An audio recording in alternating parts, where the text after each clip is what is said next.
मैंने उसे सिर्फ प्यार नहीं किया, इश्क किया है। कब तक तड़पते रहोगे बेटा? कब तक? आखिर कब तक?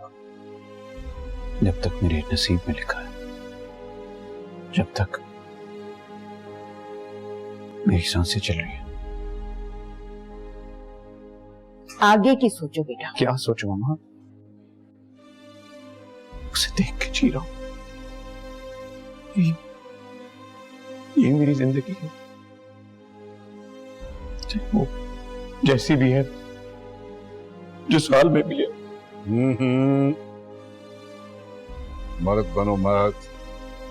मर्द की आंखों में आंसू नहीं आते, बड़े बड़े सदमों को बर्दाश्त करना पड़ता है। तुम अभी से रो पड़े। देखो बेटा, तुम्हारा शौक पूरा हो गया, अब किस्मत से तो कोई नहीं लड़ सकता ना। बेशक।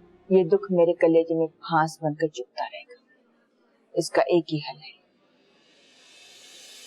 नबीला को उसकी माँ के हवाले कर दो और भूल जाओ।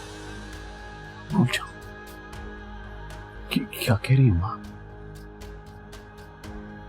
मैं उसे भूल नहीं सकता। ये मेरे लिए मुमकिन नहीं है, कभी नहीं। बेटे, अगर आपने आज के बाद दोबारा ऐसी बात की तो